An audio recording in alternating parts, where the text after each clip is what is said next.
Hey guys, CryptoDad here again. Thanks for joining me on my Tuesday morning live stream, the Bitcoin Basics live stream, where we'll talk about the very basics of what Bitcoin is.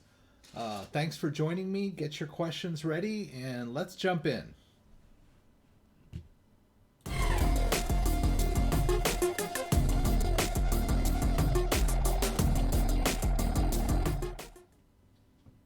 All right, guys, got my peace and love shirt on again. Hasn't been washed since Friday, but I haven't been wearing it every single day. But good shirt. Life is good. Thanks for joining me. I hope you guys have some good questions. Let's dive in. I've got some little adjustments to make here. I usually turn my lights white. Whoops. I usually turn my lights white so that there's a better light on the side. Let's see here. Let's do that. White light. There we go. That looks better.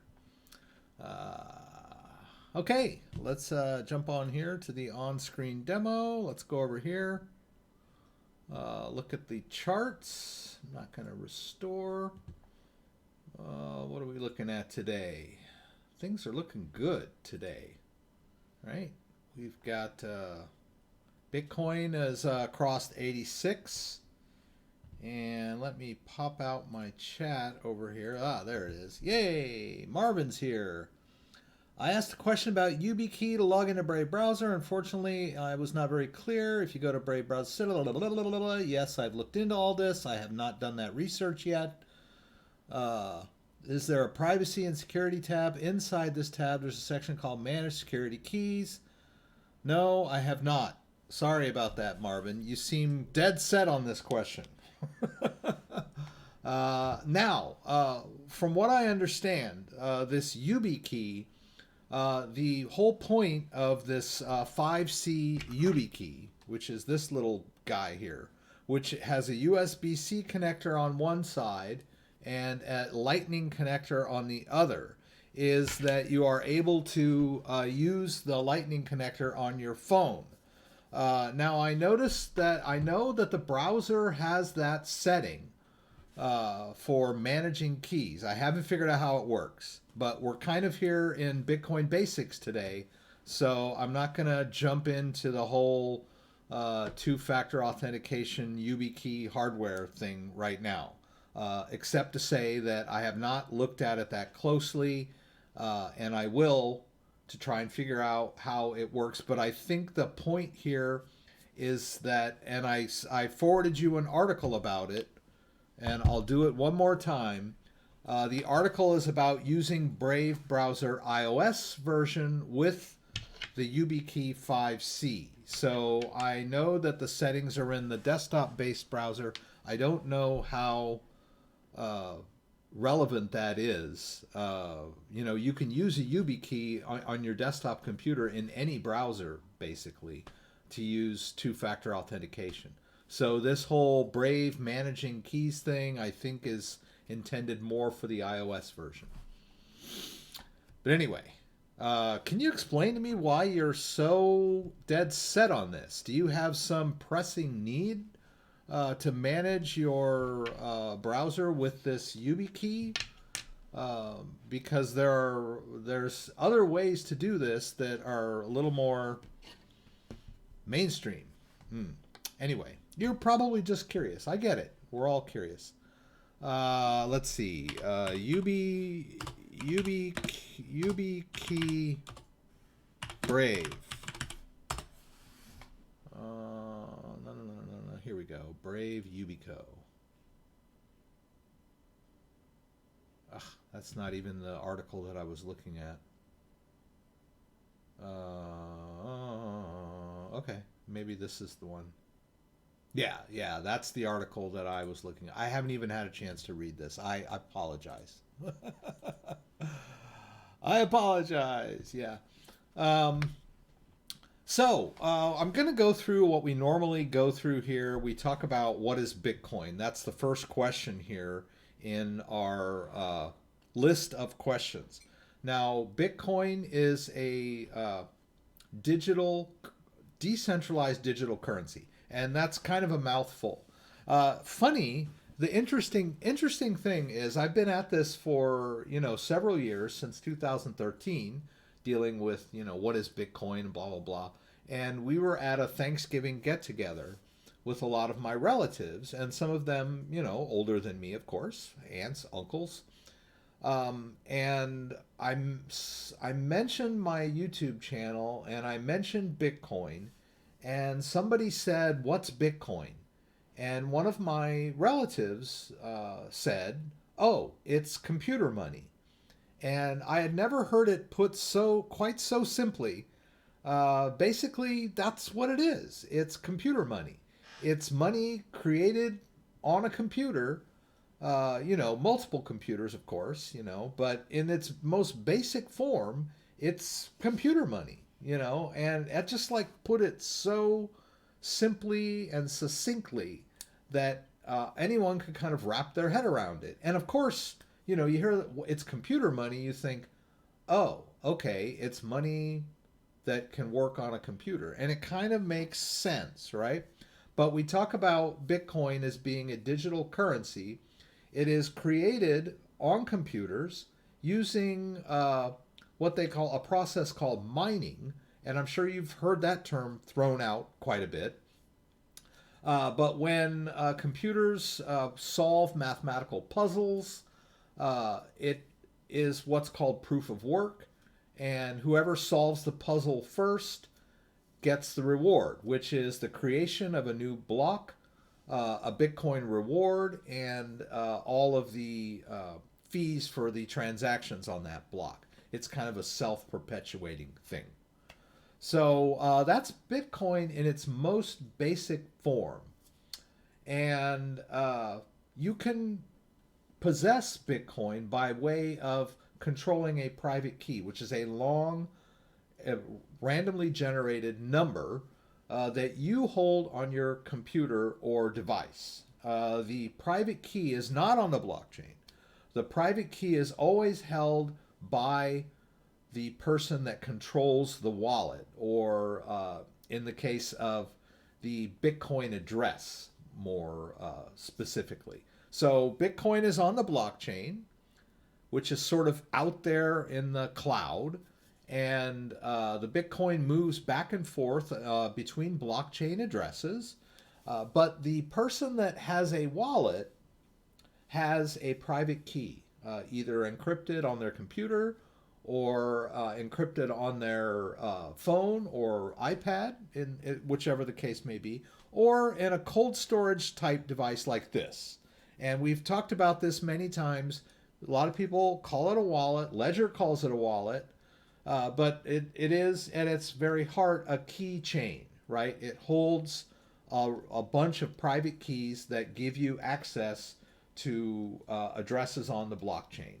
And if you have control of an address on the blockchain, you can move that Bitcoin in and out of that address.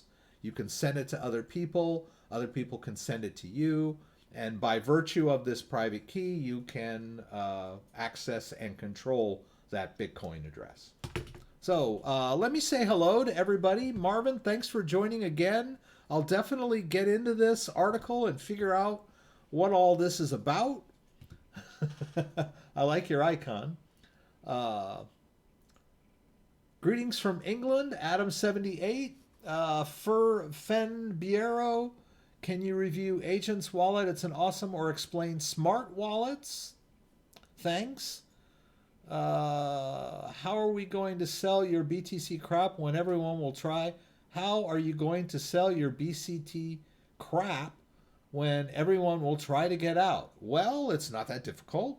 You transfer it to an exchange and you sell it for dollars, and then you withdraw those in your bank account. Pretty straightforward. Although I will probably hold on to mine in the long run. I'm a hodler. Like if I have working Bitcoin and I have storage Bitcoin. Or like I have Bitcoin, several cryptocurrencies that I hold and I'm planning on holding. But I acquire cryptocurrencies on a regular basis, and I have like a working fund that I can sell when I need to. And one of the easy ways I do that is crypto.com, which is an iOS-based cryptocurrency exchange that allows me to easily sell my Bitcoin for cash, right? I can throw it on my MCO Visa card. So if I've got some Bitcoin on in my crypto.com account and I need to spend it, then I simply top up this card with my Bitcoin. It immediately becomes spendable and I can spend it in the real world.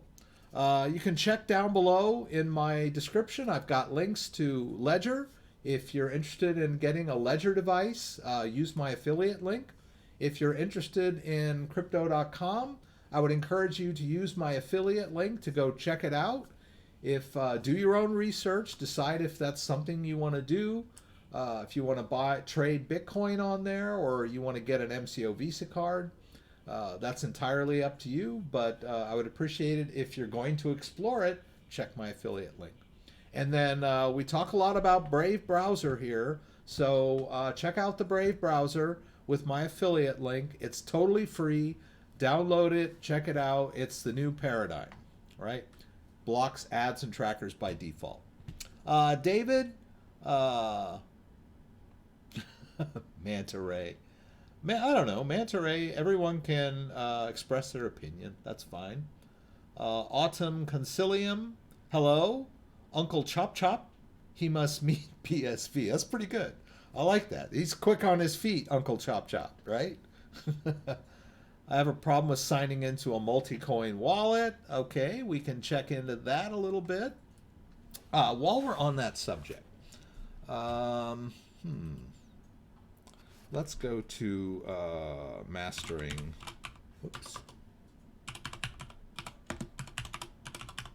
I don't know if I've got that in the description below. Let's check. Let's go here. What am I doing? Yeah. Okay, here we go. Let's go live. I just want to take a look at my description. There we go. Now I forgot what I was looking for. Yes, I do have the link to the Mastering Bitcoin book. If you guys want to follow along with what I'm talking about, this is the quintessential Bitcoin book written by Andreas Antonopoulos, and it's online. I would encourage you to go out and buy it. Let's see, it's online, so you can look at it online. So here it is, and then you've got all of the chapter. And so someone mentioned multi-coin wallet, which the Ledger Nano S or X is a multi-coin wallet, right? You can store more than Bitcoin in it.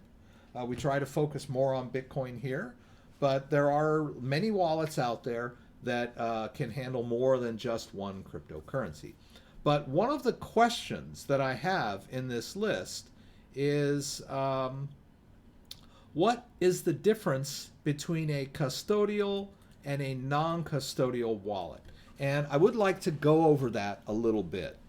Now, a custodial wallet, and that's kind of what I talk about here most of the time, a non-custodial wallet means that you control the private keys. I know it gets a little backwards sometimes because you are in control of it and you have custody of it, so it might make sense to call it a custodial wallet, right? Since I'm the custodian of it. But in general, when we talk about a custodial wallet, we're talking about someone else managing it for us. It's someone else has custody of the Bitcoin. So if you can think of a custodial wallet, there are a lot of them out there, and a lot of people use them. In fact, probably the majority of people out there use custodial wallets. So what am I talking about? I'm talking about a wallet that I don't control the private keys. And the most basic example of that is a cryptocurrency exchange. So in a cryptocurrency exchange, and I've got to log in here.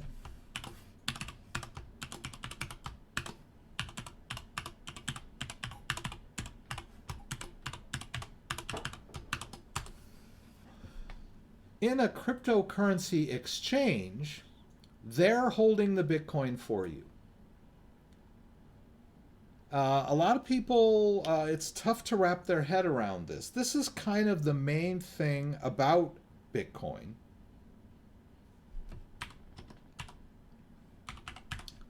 Is that a lot of people don't realize that it's something that you hold on your own, right? You totally manage it. And we're so used to other people managing our stuff, right? So as you can see, this wallet, my wallets here really don't have anything in them right now in Binance US, but I just wanted to kind of make this clear. You'll notice that there are several cryptocurrencies that are available in your Binance US account, right? So each one of these cryptocurrencies can be considered a wallet, right? It has a specific address. I can deposit to it, right? There's the vet address of my Binance US wallet, right? And then down here at the bottom is the Bitcoin wallet associated with my Binance US account. I'm the only one that can control that wallet, right? It's associated with me, right? But basically, it's easy to say I own it, right? But the only way that I own it is by virtue of the fact that I have a username and a password and I can log into this account. If the internet is down, I can't get into it. If the site crashes, I can't get into it. If the government seizes it, I can't get into it. If someone hacks it, I lose my access. I lose my coins, right? So, but that is because they are simply holding these coins on my behalf, right? I really don't own them in the true sense of holding them in my own wallet, which I control. That is a man, I just cannot get it straight, can I? That is a custodial wallet. They have custody of the Bitcoin, right? My own wallet is my ledger device, right? This is the key, the key chain, and then all of the Bitcoin and other coins that I hold in Ledger Live are mine. Pooies.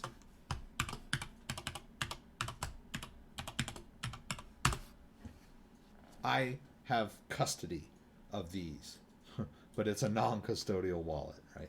Non-custodial wallet is a wallet that I control. I control the private keys, or you, right? So that's a big distinction. A lot of people don't get that.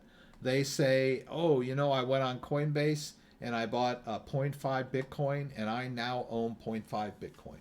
Well, not really. What you really want to do is store that in your own wallet, right? Your own wallet where you control the private keys. Now let me get back up to the first question. Sorry about that. Can you review Agent Wallet? It's awesome. Okay, let's see if we can find it.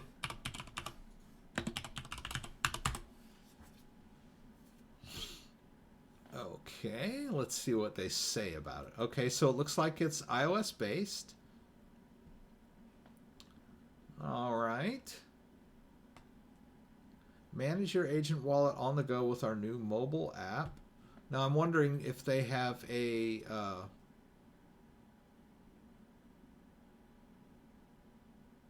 desktop version of this. I guess not. Okay. Yeah, it looks like it's only iOS based. Oops. Yeah, I guess so. All right. So I have not used this wallet yet, but if you were to download and install this wallet,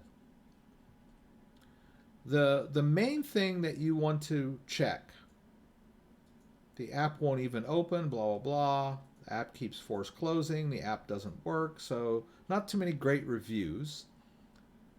You know what? I'm going to go ahead and download it for you just to see. But your first question should be, is this a custodial or a non-custodial wallet? There are non-custodial wallets for your iPhone. Trust Wallet being one of them. So I have this wallet called Trust Wallet, which is on my phone, and the private key for that wallet is on the phone, right? When I downloaded and installed the wallet, it asked me to back up. And that's the first indication, or the main indication, that it is a non-custodial wallet, a wallet that you control, when they tell you to back up, right? And that gives you a seed phrase that you can use to restore the wallet. But let's go over and let's try out this guy. Well, let's find our app store here.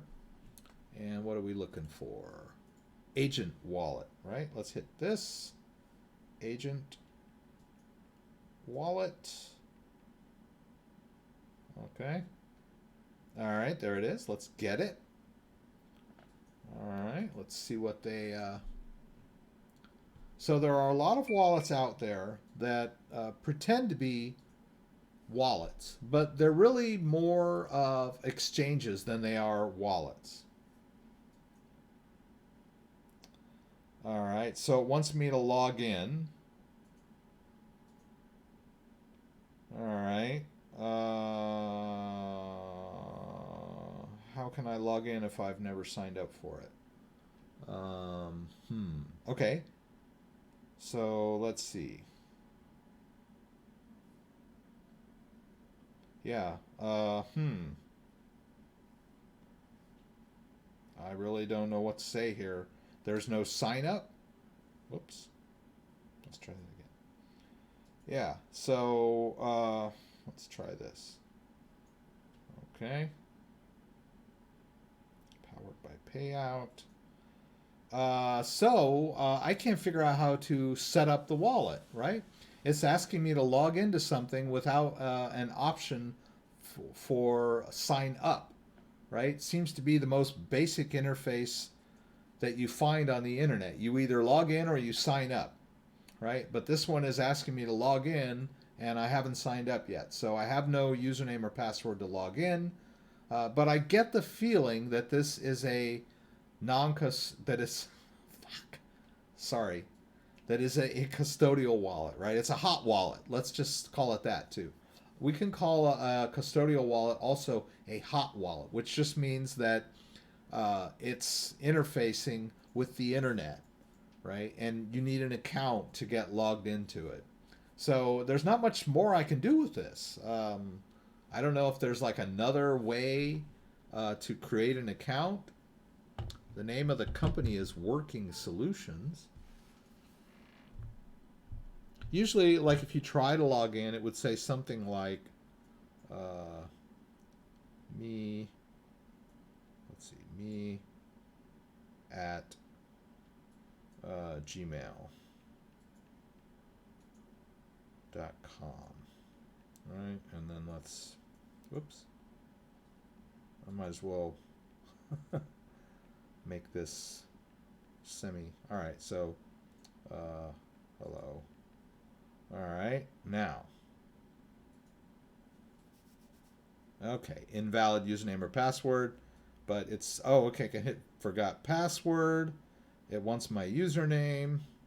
It's still not giving me the option to like, log in or sign up for this thing. So let's, I would have to give that a thumbs down. Sorry about that. Well, let's see. Voyager. Let's try Voyager.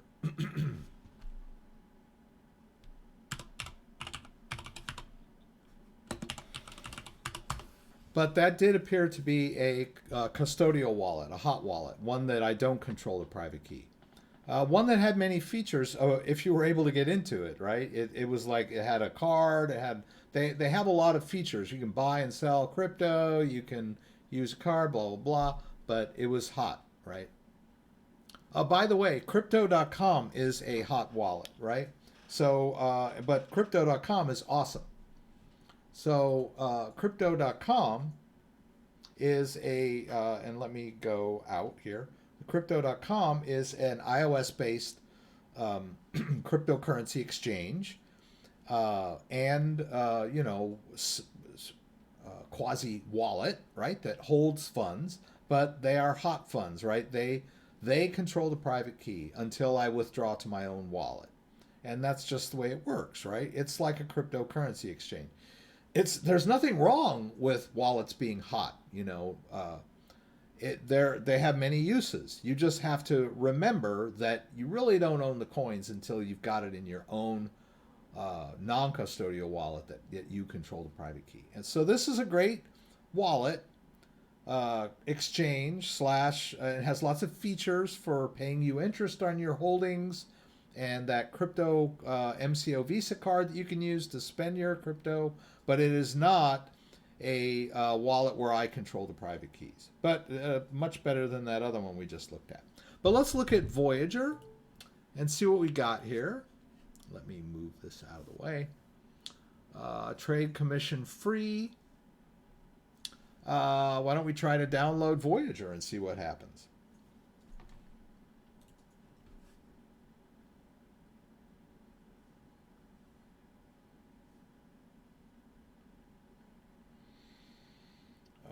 Is that it? Is this our guy? Huh? I guess that's it, right? Oh, wait.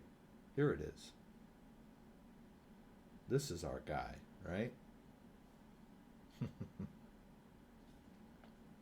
All right, so let's download this guy. I need to look at my phone. I keep forgetting to look at my phone. There we go. Sorry about that, guys. All right, so let's check this guy out. Okay, well, at least they have a sign up, right? So it's basically a cryptocurrency exchange. I would assume that it's custodial because it's basically a cryptocurrency exchange on your phone that you sign up for. Pretty cool. I'll have to check it out. Looks good to me as far as an on-ramp. And usually when you sign up for these types of things, you can connect it to your bank account or your ATM card so that you can fund your account easily and use it to buy crypto. And then you can trade crypto on these. And then a lot of these services like crypto.com or perhaps Voyager have some sort of features where you can deposit crypto, earn interest. You can, looks like they've got, yeah, see they got a 2% interest on LTC, BCH, ETH. Looks like they've got some D apps on there. Might be interesting. Let's look at features. You can trade lots of different coins on there. Access to crypto market. Commission free. Yeah, so this is basically a cryptocurrency exchange. A hot wallet. Custodial wallet. Right? But cool. So let me just quickly, I'm going to do this.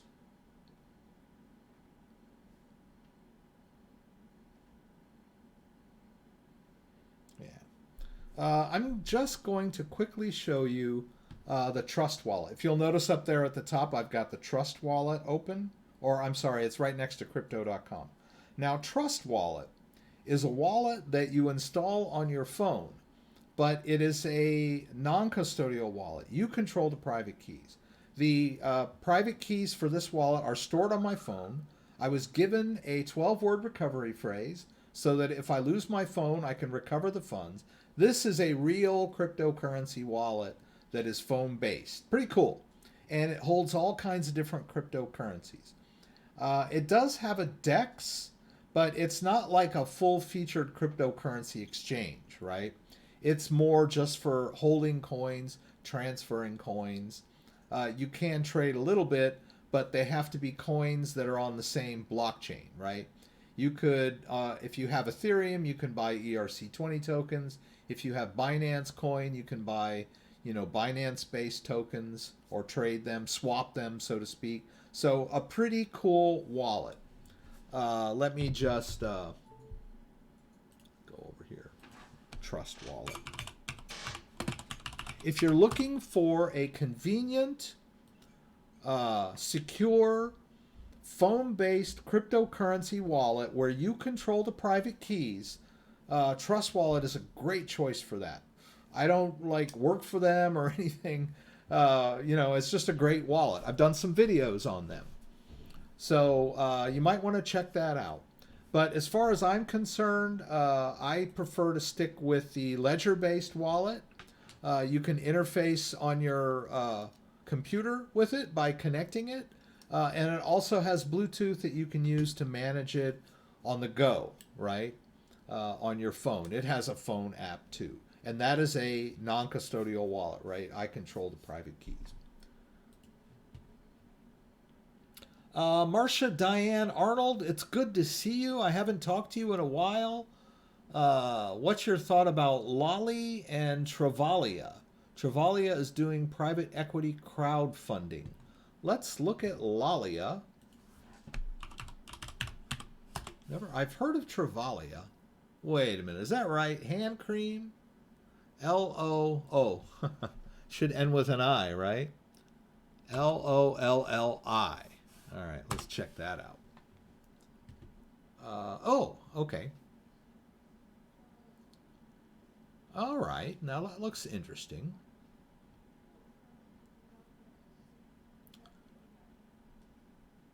Okay, now this is a browser extension, right?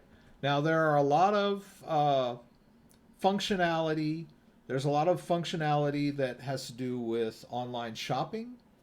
And I believe there was one recently, I can't remember the name of it, that was Amazon declared it a malware because it was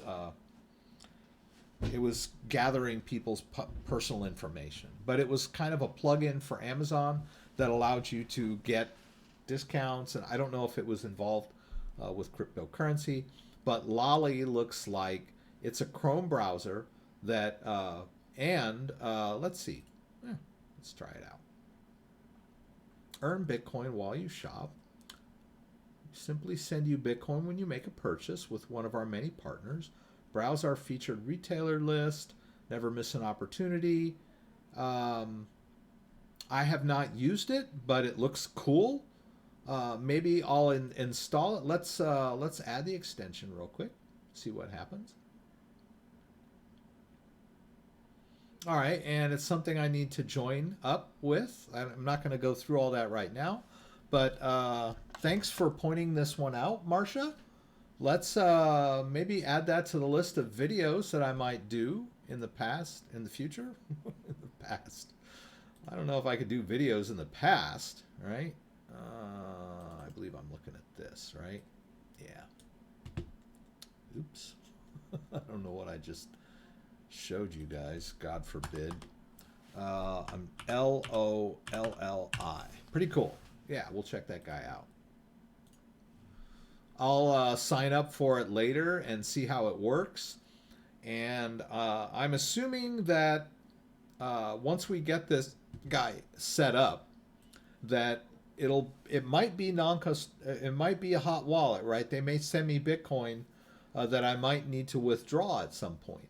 Or it might be like MetaMask, where it actually, installs a wallet in the browser extension, which you back up, and then that is your wallet that they send you Bitcoin to. And of course, these are going to be minuscule amounts of Bitcoin, but every little bit helps over time, right? So it looks pretty cool, and I would check it out, right? So let's see here. Let's put that in new technology, and I will get to it. Travolia, Jax, and Atomic wallets. Okay, now Atomic wallet, I believe, is a non-custodial wallet, right? I believe I have it on here, right? The Atomic wallet you download and you install on your computer, and they give you a backup phrase, and you can hold cryptocurrency in there, right? And I believe I've heard of Jax before as well. Now, Jax would be, I believe Jax is phone based. All right, I haven't been in this one in a while, and I don't, as you can see, I don't have anything in it, but I've used it, right? It's a cool wallet. It's pretty versatile. It holds lots of different cryptocurrencies. You can store Tron in there, Binance Coin, and all their sub tokens, which that's pretty cool. It holds Bitcoin, Ethereum, Litecoin. Where's my Bitcoin? See, that holds all these Binance sub tokens too. So that's pretty cool. I'm sure it has Bitcoin in here. Wow. Wow, it's got a lot, right? I think they've added quite a bit more. Oh, here's regular old Bitcoin, right? So Atomic Wallet is a cool wallet. So just remember, whenever you install a non-custodial wallet and they give you a seed phrase, please, please, please write it down legibly.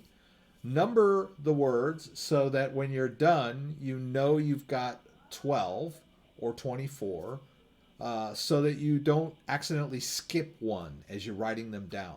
And it's also a really good idea to write the name of the wallet that you're writing the phrase for and the date, right?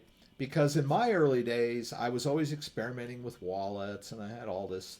And then I had a folder that had all these seed phrases in there.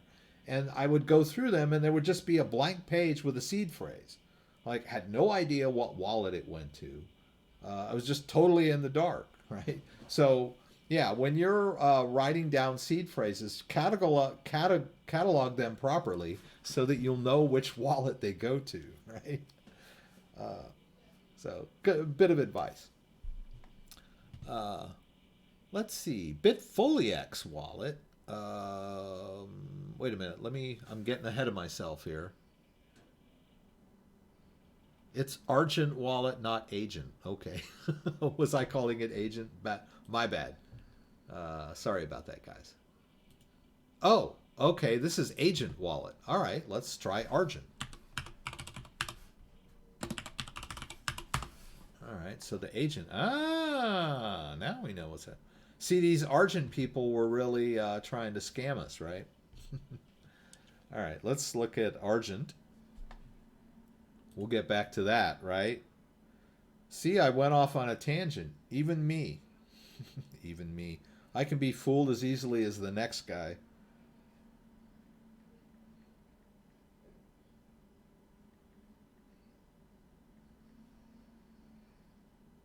Okay, there we go.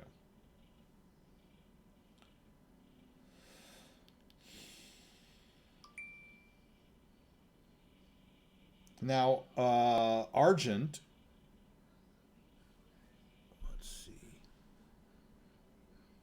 Okay, so this is an Ethereum-based wallet. There's a lot of them out there. Okay, so this would be a custodial wallet. Damn me, damn me, damn me, right? It's a cold wallet. It is a wallet where I control the private keys. A non-custodial wallet, right?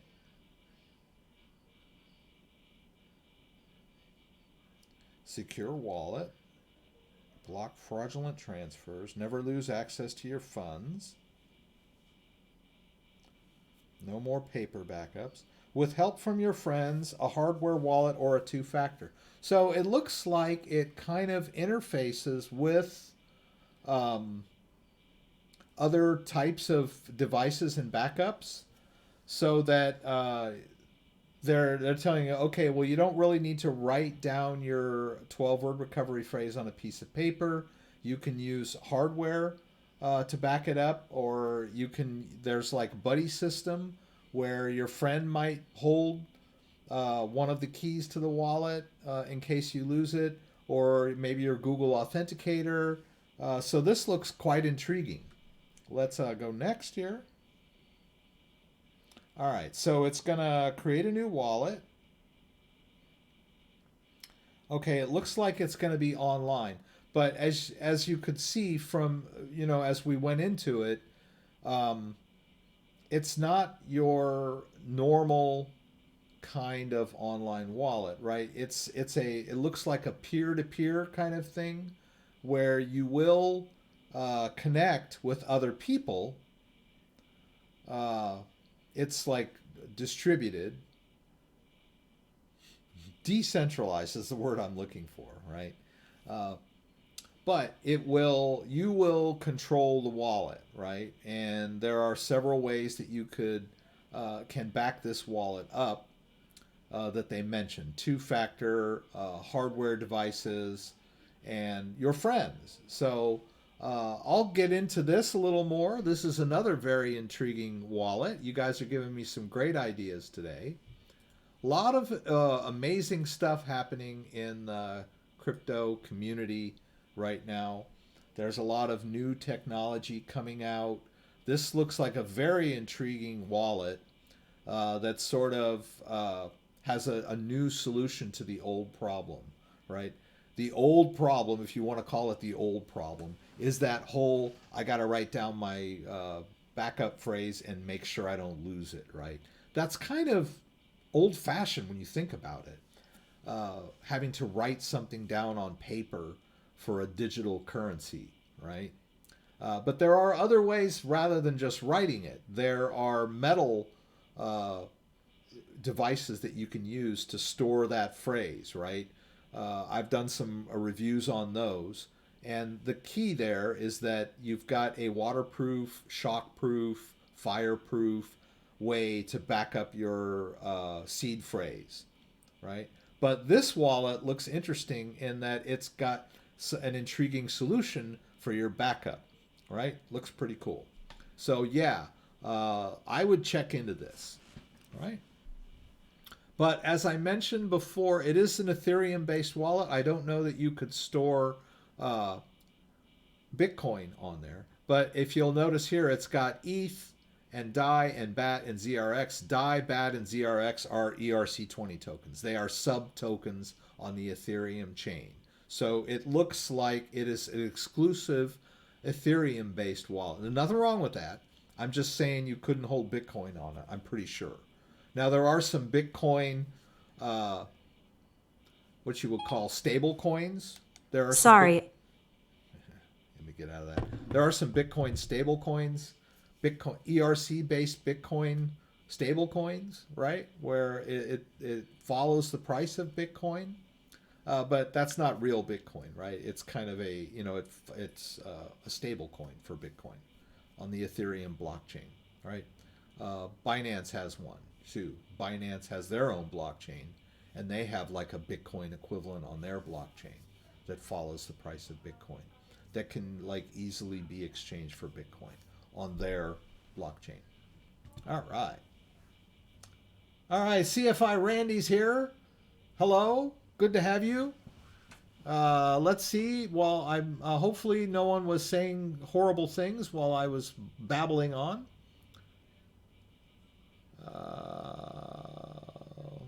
Okay. This is a good question. It's not related directly to Bitcoin basics, but he mentions crypto.com is based in Hong Kong. And how do I see that related to the turmoil in Iran and China? And could China cut off the West's access if wanted?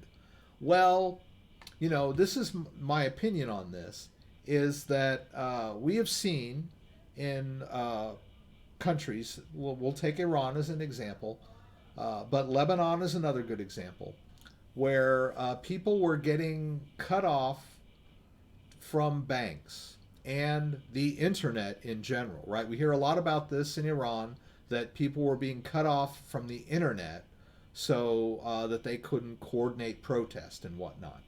But being cut off from the internet is effectively cutting you off from your cryptocurrency in many respects, right?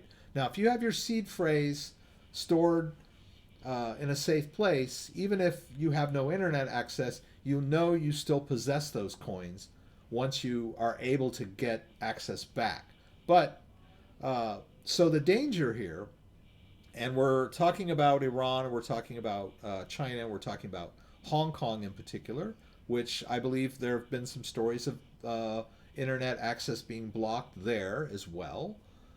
It could, you see this in other countries so far, but it's not out of the realm of of possibility for the United States to do the exact same thing.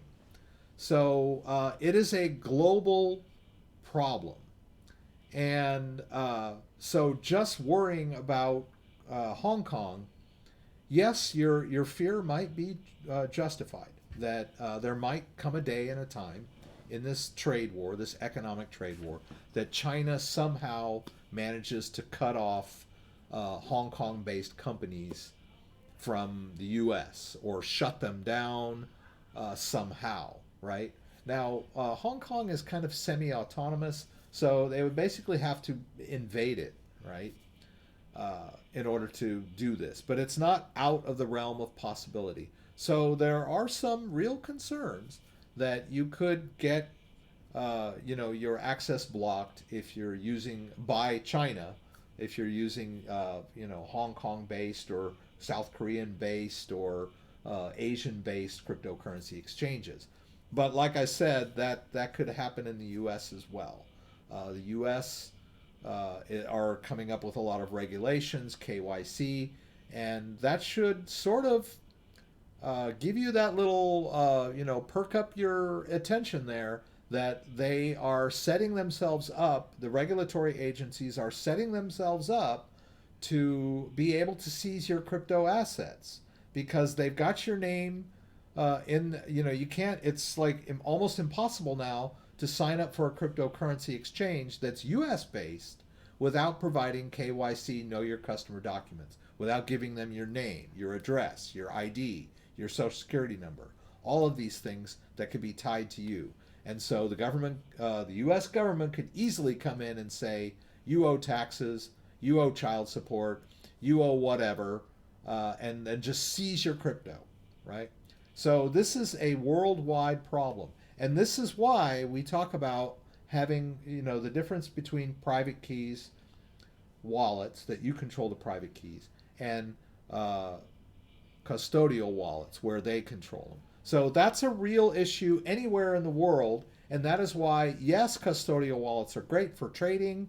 They're great for holding, earning interest, all that kind of stuff. But keep in mind that at any time, you might lose access to that crypto. And the real way to own crypto is to hold it in wallets where you control the private keys.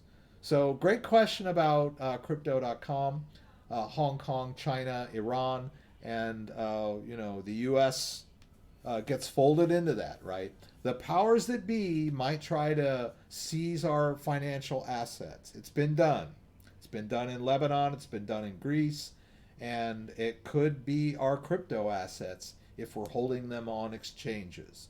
So always be aware of that, right? Only keep your working capital in your exchanges.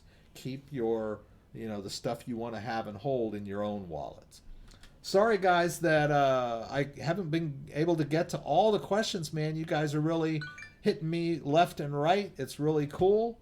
I'm really happy that everyone's here today. I didn't really have a chance to talk too much about the basics. So the market is up today. Everything is green. Decentralized exchanges will save us. Scott Lee is here. Wonderful. Thank you. It's good to see you this morning, Scott.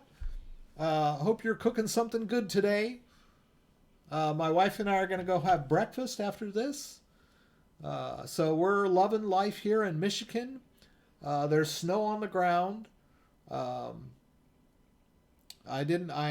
had to scrape my windshield the other day And it was interesting because we had like ice storm warnings over the weekend, but we never lost power. But we had a lot of rain, then we had freezing temperatures, then we had a little bit of snow, and so when I went outside, there was a very thin layer of snow on the driveway, so I didn't have to shovel the driveway. But my car, when I went to scrape the windshield, there were like these chunks of ice coming off. It was like this turtle shell over my windshield. It was really cool. I had my wife and kids come out. Hey, check this out, man! I'm scraping off these huge chunks of ice. So we're having fun here in Michigan. It's great to be here. Oh, Scott's doing oatmeal. A good breakfast choice, my friend. I love oatmeal with bananas, brown sugar, and walnuts. Right, that's my oatmeal preference. Right, oatmeal's awesome. Humid but windy in Honolulu. Right? Please show us how to use MetaMask and Uniswap by Crypto. That's a tough one, Katrina. I don't know if I can get through that before the end of the live stream. But let's check out. We're talking about MetaMask, right? Now, MetaMask is a cryptocurrency, an Ethereum-based wallet where you control the private keys, right?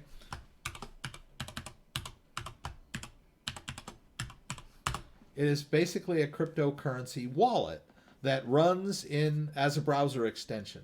Now, when you first set up MetaMask, you are given a seed phrase, right, that you write down and store somewhere, right? So it is a non-custodial wallet, right? No one controls it. And you can store Ethereum in here. You can also store ERC20 tokens in here. So it's a wallet where you control the private keys. This other thing that you mentioned, Uniswap. Uniswap. Now, there are a lot of exchanges where you can sign in, right? And then this is the exchange, right? The Uniswap exchange. Now, I need to connect a wallet to it. Now, these types of exchanges are decentralized, right? You're never storing your cryptocurrency on the exchange. You connect your own wallet, and then you can make trades, and they basically use smart contracts to initiate the trade, and someone else on the exchange might have the coin that you're after, and then the smart contract will match you with them and make the exchange of coins. Now, watch here. I'll do connect a wallet. And there's several wallets that we can use here. These are all non-custodial wallets, right? I'll do MetaMask because we have MetaMask open, right? And so I already had MetaMask open, so it says let's connect. And there, I've connected it. Although there's nothing in there, right? You noticed over there. That's cool. So we'll just, I think we click that, right? Whoops, no. All right. All right, the wallet is connected. You can see up here in the corner that the wallet is connected. So we can, but there's no Ethereum in there right now, right? I am not storing any Ethereum in this wallet at the moment. But if I did have, say, 3 or 4 Ethereum in there, I could use that to trade for other ERC20 tokens, right? And I could search, right? Right? If I wanted to buy some BAT with my Ethereum, I could easily do that on this exchange, right? And there's all kinds of niceties involved where, you're looking for the best price. These exchanges are a little difficult for a neophyte, so it's better maybe check the internet for some tutorials on how to use these exchanges. Go down to their docs and read up how the exchange works, how the prices, the highs, the lows, the market orders, the limit orders, the stop orders, all that kind of stuff works, so that you can go into this with a little bit of education, right? Because another thing I'll mention about cryptocurrencies and the fact that you control the private keys. You're also responsible for educating yourself, right? No one's going to hold your hand. There are a lot of services like crypto.com, Coinbase, Binance US, exchanges where they make it really easy for you, right? They hold your hand and make it really easy. But then there are a lot of other things, like, for example, this site, Fork Delta, which is another decentralized site, Wasabi Wallet. These types of technologies are very dense, right? So you are basically on your own, right? There's nobody to call, right? It's like, I just want to pick up the phone and have somebody explain it to me, right? Just like if you're having trouble with an Amazon order. It doesn't work like that, right? You're on your own, right? You got to figure out how to use this stuff, learn from your mistakes, and that sort of thing. But Uniswap is basically a decentralized exchange where you can trade cryptocurrency, Ethereum-based cryptocurrency. Hi Rex, Paul from Spain. Have you experienced transfer time slow when transferring cryptocurrency to an exchange? Yes. Now, if you've watched my streams, my live streams, and I didn't even get a chance to move any crypto around today. I'm sorry about that, guys. We're running out of time. But check my live streams on Friday night if you have a chance. If you're not there for the live stream, maybe watch it after the fact, because they're available after the fact. You can scan through them quickly until you get to something you like. But I move crypto around, right? When you move crypto from one blockchain address to another from within your own wallets, you'll notice that the exchange happens fairly quickly, right? If I move from one ledger to another, or from Electrum wallet to Ledger wallet, that usually happens fairly quickly.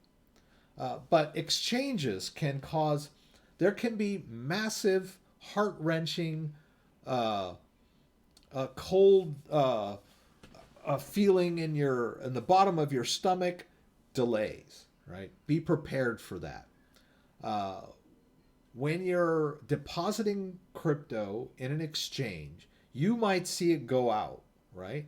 And then you might wonder, where is my crypto? I haven't heard anything. Where is it?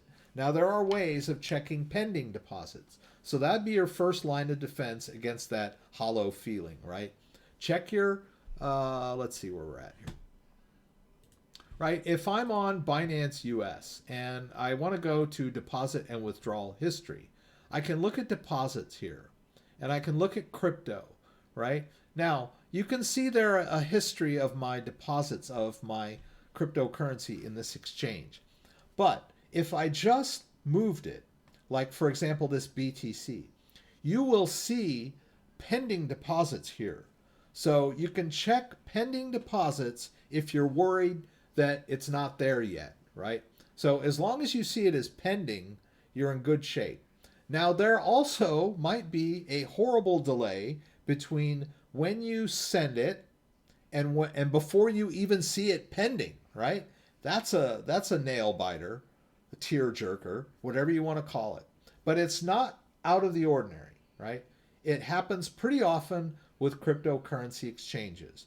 They have their own internal. You got to remember, these guys are managing thousands of wallets, right? And massive amounts of money and crypto moving around back and forth on these web servers. There can be times where it gets delayed, especially in hot times like 2017, when the market was just overwhelmed, not only with people trying to sign up for exchanges, but people moving Bitcoin around and other cryptocurrencies. So in those times, things can really take a long time. I remember Coinbase was at a point where if you bought crypto, I remember there were some times where I bought Bitcoin and it took days for it to actually show up in my Coinbase wallet. That can be very frustrating. Just remember, it's pretty common, and it might take half a day. Let's say you deposit 0.5 Bitcoin in your exchange. or you withdraw zero point 0.5 Bitcoin from your exchange to your own wallet. Don't be surprised if that takes like half a day, right? It can, right? But just always check to see if you can find a pending deposit or a pending withdrawal, right? So I can switch to withdraw, and I can look at all these past withdrawals. They will say pending if like after about after I make the withdrawal, I can go here and look and see that it's pending, right? In fact, sometimes I see it in my own wallet while it's still pending on the exchange, right? So vice versa. Sometimes when you send it from your wallet to the exchange, it takes it a while, right? And for whatever reason, Bitcoin seems to be the biggest culprit. Like I can send Ethereum rather quickly, but Bitcoin seems to take longer. I think probably because it's more serious, right? The cryptocurrency exchange really wants to confirm that my Bitcoin is valid and that it's been confirmed on the blockchain before they give me access to it, right? They don't want me to like scam send them some Bitcoin and then suddenly use that Bitcoin to buy something else and withdraw. They want to confirm that it's actually there before they give me access to it. Just like banks, right? Bank's not going to give you access to your funds until they've cleared, right? So you cash a check on Friday sometimes, you don't have access to the money until like Tuesday morning, right? Because you did it on a weekend. It's very similar to that, right?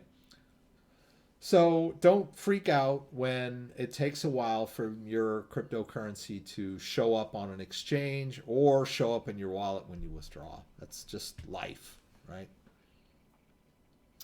Ooh, blueberries. Ooh, blueberries in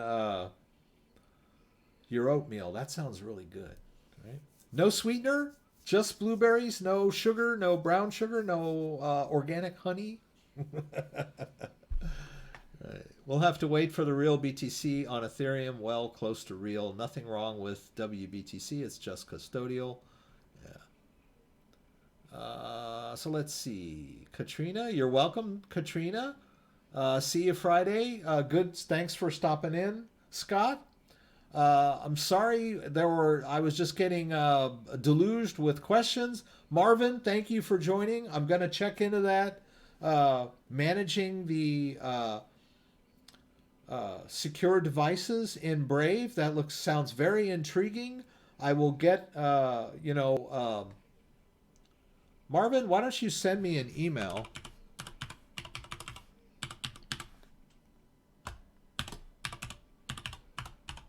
If you're still there, send me an email and we'll go back and forth with email a little bit and see if we can figure out how these little devices can be used in Brave, right?